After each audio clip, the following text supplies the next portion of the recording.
دو جملے Valentine day کے بارے میں عرض کرتا ہوں. قریب یہ منحوس رسم ادا کرنے کے لیے نوجوان خاص طور پہ مستعد ہو جائیں گے.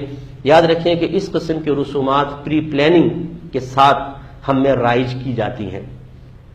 جب تک ہم باحیا رہیں گے، جب تک ہم قرآن اور حدیث کی تعلیمات پر عمل پیرا رہیں گے، ہماری غیرت زندہ رہے گی، ہم حکومت کرتے رہیں گے، ہم فوق رہیں گے، ہمیں برکت حاصل ہوگی، تائید غیبی ہمارے ساتھ ہوگی، مسلسل نزول رحمت ہوگا.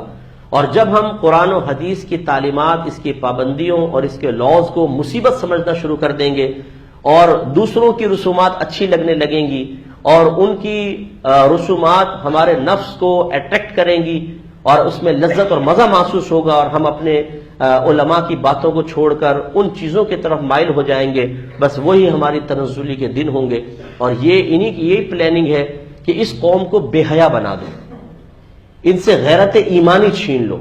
جب غیرت ایمانی چھن جاتی ہے، خود میرے آقا صلی اللہ علیہ وسلم نے ارشاد فرمایا کہ نبی تمام انبیاء یہ اپنی قوموں کو کہتے آئے کہ جب تم سے حیا نکال لی جائے تو پھر تم جو چاہے کرو. یعنی کیا مطلب؟ جو چاہے کرو کی اجازت نہیں دی جا رہی، مطلب حیا اگر نکل جاتی ہے تو پھر انسان جانوروں سے بدتر ہو جاتا ہے. معاذ اللہ ثم معاذ اللہ. بہت سارے نوجوان یہاں بیٹھے ہوں گے جو انٹرنیٹ سے وابستہ ہوں گے. آپ جانتے ہیں کہ آج کل انٹرنیٹ پر کس کس طرح کی ترغیبیں ہوتی ہیں اور کس طریقے سے لوگوں کو زنا کی طرف مائل کیا جا رہا ہے. تو یاد رکھیے کہ نفس و شیطان ایک دم آپ کو بڑے گناہ کی طرف لے کر نہیں آئیں گے. یہ بہت تیز ہے، ان کو بہت چلاکیاں آتی ہیں، ان کے مکر بہت زیادہ ہے. یہ آہستہ آہستہ سلو پوائزننگ جس کو کہتے ہیں نا، آپ کو پہلے صرف بد نگاہی کی طرف لائیں گے، آوارہ گرد دوستوں کے درمیان بٹھائیں گے، اسی طرح کی ویلنٹائن ڈے قسم کی رسومات کی طرف مائل کریں گے. آپ کہیں گے میں آگے نہیں بڑھوں گا، میں بس اس حد تک رہوں گا. لیکن ہم یہ نہیں سوچتے کہ جو نفس اس حد تک بڑھنے سے نہیں رک پا رہا، جب سرکشی کر کے اس سے آگے بڑھے گا تو کون سی طاقت آ جائے گی کہ آپ اس کو روک لیں گے؟ تو امتحان تو یہی ہے. اگر آپ کہتے ہیں میں آگے روک لوں گا تو میں آپ کو امتحان میں ڈالتا ہوں، اس سے روک کے بتائیں پھر ذرا. رک جائیں ان چیزوں سے، ورنہ یہ چیزیں آپ کو آگے لے کر جائیں گی.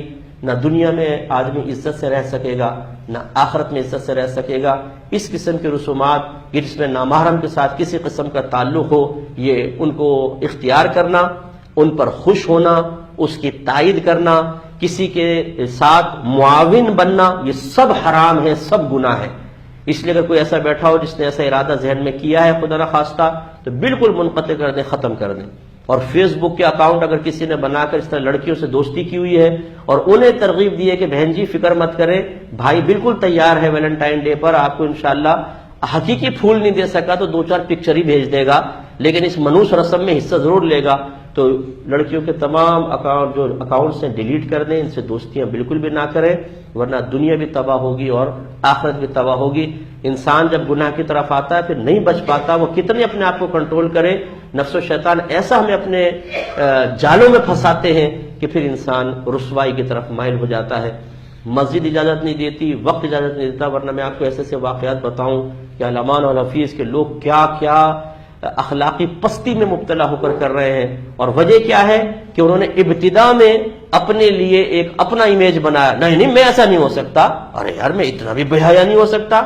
تو جب تم تھوڑے سے ہو گئے بھائی تو زیادہ کیوں نہیں ہو سکتے؟ تو تھوڑے میں اپنے آپ کو روک لیجئے نا. تو اس لیے کوشش کریں کہ اس طرح کی کسی بھی خرافات میں آپ حصہ نہ لیں اور دل میں اس کو برا جانیں. میں نے جمعے میں بھی عرض کیا، اگر آپ کسی کو روک سکتے ہیں تو اس کو ہاتھ سے روکیں. مثلا آپ اگر والد ہیں، اپنے بچوں کو دیکھتے ہیں وہ کر رہا ہے اور آپ کا روب اور دبدبہ ہے تو خبردار ایسا نہیں کرو گے. اور اگر آپ ہاتھ سے نہیں روک سکتے، زبان سے روک سکتے ہیں تو زبان سے کہیں، جیسے دوستوں وغیرہ کو کہتا ہے انسان کہے. اور تیسرا یہ کہ اگر آپ کچھ بھی نہیں کر سکتے تو کم از کم دل میں تو اس کو برا جانیں، تو بروز قیامت انشاءاللہ پھر آپ کی نجات ہوگی. لیکن اگر ہم دل میں برا نہ جانیں، خود تو پارسا بن کے بیٹھ جائیں، لیکن کہیں یار مزہ اڑا رہا ہے یار، کتنوں کو دیا تھا؟ 4 کو. ارے یار میں تو نہیں دیتا ہوں ویسے یار، لا حول ولا قوت. ویسے کیا رسپانس کیا آیا تھا؟ بڑے دلچسپی سے پوچھ رہے، اس کو اور ترغیبیں دے رہے ہیں. اچھا یار وہ 5ویں ہی بولتے تھے زلیخا، وہ کہاں ہے وہ آج کے؟ تو یہ ہم جو ترغیبیں دے رہے ہوتے ہیں نا، دوست سے دلچسپی سے سن رہے ہوتے ہیں، یہ بھی اس کی حوصلہ افزائی ہوتی ہے. اسی کو اللہ منع فرما رہا ہے نا، وَلَا تَعَاوَنُوا عَلَى الْإِثْمِ وَالْعُدْوَانِ. یہ گناہ اور زیادتی کے کاموں میں باہم معاون نہ بنو. یوں نہیں کہ آپ خود تو نہیں کرتے لیکن ان کو گلدستہ دیں، لے یار یہ سب گناہ اور یہ بھی نہیں کہ چلو میں تو اپنے کزن سے کے ساتھ کر رہا ہوں، گھر کی بات ہے، گھر کے اندر رہے گی، نہیں، یہ غلط ہے تو غلط ہے۔ اللہ تعالیٰ سے دعا ہے کہ رب کریم ہمیں ان خرافات سے بچنے کی توفیق عطا فرمائے، آمین۔ وآخر دعوانا ان الحمد للہ رب العالمین۔